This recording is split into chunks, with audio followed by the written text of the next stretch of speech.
নমস্কাৰ জনাইছোঁ আৰু আজি বিশেষভাৱে ৰাজ্যিক মহিলা মৰ্চাৰ তৰফৰ পৰা শিৱসাগৰ জিলা মহিলা মৰ্চাৰ জিলা পৰ্যায়ৰ বিষয়ববীয়া মণ্ডলৰ সভানেত্ৰী সাধাৰণ সম্পাদিকা আৰু এই জিলাখনৰ পৰা আমাৰ ৰাজ্যিক মহিলা মৰ্চাত যিসকল দায়িত্বত আছে আৰু ইয়াৰ বিভিন্ন পৰ্যায়ৰ আমাৰ পঞ্চায়তৰ পৰা আৰম্ভ কৰি জনপ্ৰতিনিধি আছে মহিলাৰ ফালৰ পৰা আৰু বিশেষভাৱে জ্যেষ্ঠ কাৰ্যকৰ্তা কিছুক মাতি আজি বিশেষভাৱে আমি সাংগঠনিক দিশৰ ওপৰত আলোচনা কৰিম।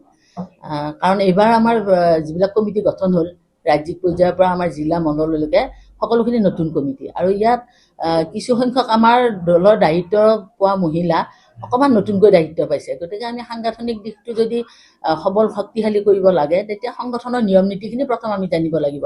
গতিকে সেইকাৰণে আমি সকলোকে লৈ ইতিমধ্যে কেইবাখনো জিলা আমি ঘূৰিছোঁ। এইবাৰ আমাৰ আজি শিৱসাগৰ জিলাত প্ৰথমখন হ'ব, ইয়াৰ পিছত আমাৰ চৰাইদেউত আছে।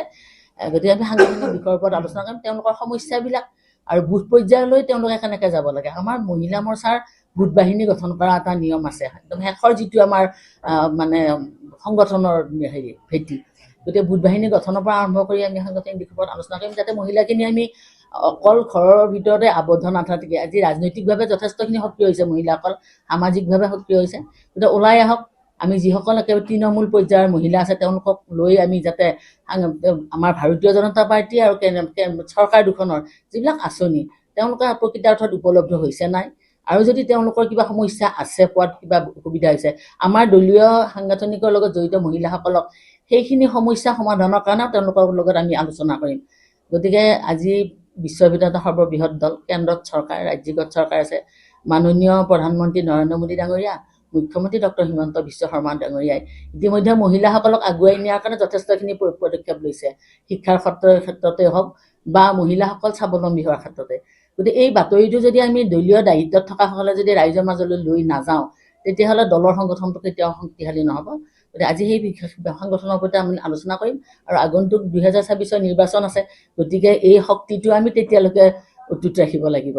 গতিকে তেওঁলোকক মনোবল দিয়াৰ লগতে আৰু দলৰ হৈ যাতে তেওঁলোকে সক্ৰিয়তাৰ কাম কৰি থাকে তাৰ বাবে তেওঁলোকৰ আলোচনা কৰি তেওঁলোকক আহ্বান জনাইছে। ৰাইজৰ দলৰ যিজন বিধায়ক ইয়াতে কি কৰিছে, আপোনালোকে মোতকৈ আপোনালোকৰ শিৱসাগৰৰ মানে জনসাধাৰণে বেছি অভিজ্ঞতা আছে। আপোনালোকৰ কি কৰিছে, কি কৰা নাই, ইয়াত কিমানখিনি উন্নয়নৰ ক্ষেত্ৰত কাম কৰিছে সেইটো আপোনালোকে পৰিলক্ষিত। কাৰণ তেওঁ মতে চিঞৰ বাখৰৰ বাহিৰে মই যিটো দেখিছোঁ মানে তেওঁ বিৰোধী আসনত আছে, আমাৰ চৰকাৰখনৰ বিৰুদ্ধে কিবা ক'ব লাগে, চিঞৰিব লাগে, সেইটোৱে দেখিছোঁ। কিন্তু মানে সেইখিনি যে ৰাইজে গ্ৰহণ কৰিছে সেইটো কেতিয়াও নহয়। কিন্তু ইয়াত আজি শিৱসাগৰত ভাৰতীয় জনতা পাৰ্টীৰ সংগঠন ভাল মই দেখিবলৈ পাইছোঁ। আজি যিমানখিনি মহিলা আছে গোটেই সংগঠনটো যথেষ্টখিনি শক্তিশালী। আমাৰ সভাপতি বিতুপন ৰাইডিঙীয়া নেতৃত্বত সকলোখিনি দলীয় কাৰ্যকৰ্তাই কিন্তু এতিয়া কাম কৰি আছে, শক্তিশালী এটা সংগঠন আছে। গতিকে ইয়াত ৰাইজৰ দল কোনোবা বিৰোধী এজন প্ৰাৰ্থী নিশ্চয় থাকিব, কিন্তু আজিৰ সময়ত যিটো দেখিছোঁ মহিলাই হওক বা পুৰুষেই হওক এই যিগৰাকী প্ৰাৰ্থী হ'ব, কিন্তু ভাৰতীয় জনতা পাৰ্টীয়ে জয়ী হোৱাটো মই নিশ্চয় ইয়াত এটা পৰিলক্ষিত হৈছে মোৰ। আজি কিন্তু ইয়াৰ পৰাই মই অমুকেই কেণ্ডিডেট হওক বুলি কাৰো নাম মোৰ মানে এইটো মেনশ্যন কৰাৰ মোৰ সেইটো অধিকাৰ নাই। কিন্তু ইয়াত দলীয় মানে কাৰ্যকৰ্তাই হওক বা ৰাইজৰ যিগৰাকী সমৰ্থন পাব, বোলে ৰাইজে যদি কয় নাই এগৰাকীক বা এওঁক দিলে বেছি ভাল হ'ব, সেইটো সদায় ৰাইজৰ সমৰ্থনত এজন প্ৰাৰ্থী জিকিব পাৰে। যদি ৰাইজৰ সমৰ্থন নাথাকে ভোটাৰে ভোট দিব, কিন্তু ভোটাৰৰ এজন মানে প্ৰিয় এজন মানে প্ৰাৰ্থী হ'ব লাগে সদায়। তেনেকুৱা এজন প্ৰাৰ্থী নিশ্চয় ভাৰতীয় জনতা পাৰ্টীৰ ফালৰ পৰা ইয়াত প্ৰক্ষেপ কৰিব আৰু নিশ্চয় জিকি যোৱাটো 100%। আজিৰ ডেটত মই যদি কওঁ, যদি আজিও যদি ইলেকশ্যন পাতে অখিল গগৈ কোনো কাৰণতে ফেক্টৰ হ'ব নোৱাৰে, পুৰুষেই হওক মহিলাই হওক। বিজেপিৰ মহিলা মৰ্চাৰ পৰা প্ৰতিনিধিত্ব কৰি যিগৰাকী মহিলাই শিৱসাগৰত প্ৰতিদ্বন্দ্বিতা কৰিব অখিল গগৈ কোনো ফেক্টৰ নহয়। অখিল গগৈ ফেক্টৰ নহয়, মই কৈছোঁ মানে ভাৰতীয় জনতা পাৰ্টীৰ আজি যিটো গোটেই অসমতে গোটেই ভাৰততে যদি চাওঁ ভাৰতীয় জনতা পাৰ্টী এটা শক্তিশালী দল নহয়। সাংগঠনিক দিশত হওক বা ৰাইজৰ সেৱা কাৰণৰ কাৰণে যিখিনি কৰিব লাগে কিন্তু যথেষ্টখিনি কৰিছে। গতিকে মই অখিল গগৈ কোনো ফেক্টৰ নহয়। বিভিন্ন কথা ক'ব আপোনালোক স্বাভাৱিক, কাৰণ বিৰোধী ক'বলৈ এখন চৰকাৰৰ এগেইনষ্টে কি ক'বলৈ তেওঁলোকে সুৰুঙা এটা বিচাৰি থাকে। আজি যদি আমি চাওঁ তেওঁলোকে কৈছে মহিলাসকলক আঁচনি দি এলেহুৱা কৰিছে।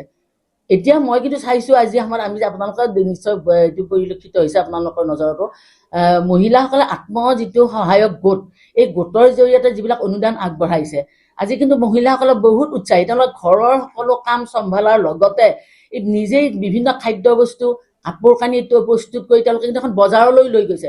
বহুত ঠাইত আমি দেখিছোঁ মহিলা বজাৰ পাতি লৈছে। এই মহিলাৰ কাৰণেই এখন বজাৰ দিছে। কিহৰ কাৰণে আত্মসহায়ক গোটৰ মহিলাসকলে কাম কৰিছে কাৰণে বজাৰখন পাতিব লাগিছে আগতেতো এইটো ব্যৱস্থা নাছিল মহিলাসকলৰ কাৰণে নিৰ্দিষ্টকৈ বজাৰ কিয় পাতিব লগা হ'ল তাৰমানে হয় মহিলাসকলে নিশ্চয় কিবা মানে নিজক স্বাৱলম্বী কৰাৰ কাৰণে অৰ্থনৈতিকভাৱে যাতে আগুৱাই যাব পাৰে সেইটো কাৰণে কাম কৰিছে গতিকে কংগ্ৰেছে নে কোনো বিৰোধীয়ে যি কৈছে তাত ক'বলগীয়া একো নাই মহিলাসকলে এতিয়া ভাৰতীয় জনতা পাৰ্টীক আঁকোৱালি লৈছে চৰকাৰখনক তেওঁলোকৰ মানে সদায় সমৰ্থন জনাই আহিছে কাৰণ সেইটো এজন সাধাৰণ গ্ৰাম্য অঞ্চলৰ মহিলাই সেইখিনি উপলব্ধি কৰিছে আজি যিগৰাকী মহিলাসকলৰ মতে অকল ভাত ৰান্ধি বা নিজৰ স্বামীৰ তলত থাকি চলিব লাগিছিল আজি কিন্তু তেওঁলোকে নিজে দুপইচা উপাৰ্জন কৰাৰ লগতে নিজৰ পৰিয়ালটোকো কিছু সকাহ দিয়া দেখিবলৈ পাইছোঁ গতিকে কথা কোৱাখিনিৰ ওপৰত আমি কোনো গুৰুত্ব আৰু নাই আমাৰ সেই ক্ষেত্ৰত সিদ্ধান্ত আমিতো বিচাৰোঁ সদায় কাৰণ এতিয়া যদি এখন সভা সমিতিলৈ যাওঁ মহিলাৰ সংখ্যা সদায় বেছি যিকোনো ক্ষেত্ৰতে যদি মহিলাসকল ওলাই আহিছে আৰু যোগ্য যদি মহিলা থাকে একোটা সমষ্টিত তেতিয়াহ'লে মোৰ ফালৰ পৰা তাত আপত্তি কৰিবলগীয়া একো নাই আৰু দলক আমাৰ নেতৃবৃন্দক সদায় আহ্বান জনাম অনুৰোধ জনাম যাতে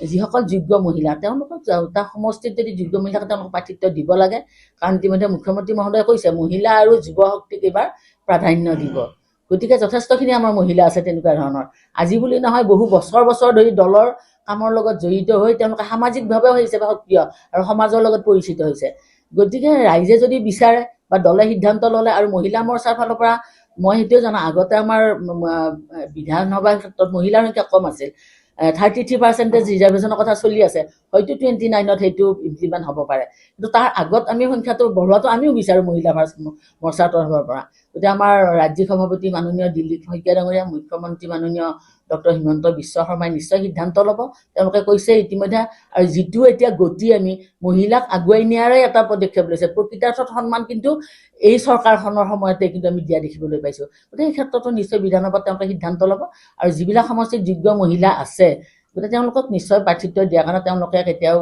মানে এইটো ক্ষেত্ৰত সদিচ্ছা তেওঁলোকৰ থাকিব বুলি মোৰ বিশ্বাস গতিকে আজিয়ে এইটো সমষ্টিতে অমুকক দিব লাগিব বুলি মই আজি শিৱসাগৰত আছোঁ আমাৰ দীপিকা বাইদেউ যথেষ্টখিনি লাগি আছে মই গম পাই সমষ্টিৰ মহিলা হিচাপে পুৰণি তেওঁ এগৰাকী দলৰ কাৰ্যকৰ্তা গতিকে তেনেকুৱা ধৰণৰ সমষ্টি নিৰ্ধাৰিতভাৱে মই ক'ব নোৱাৰিলেও আমি সময়ত মানে যিকেইটা সমষ্টিৰ পৰা মহিলাই এপ্লিকেশ্যন দিব আমাৰ ওচৰত সেইখিনি এপ্লিকেশ্যন আমি জমা দিম আমাৰ নেতৃবৃন্দৰ ওচৰত তেওঁলোকে যেনেধৰণে সিদ্ধান্ত লয় সেইমতে আমিও মানি যাম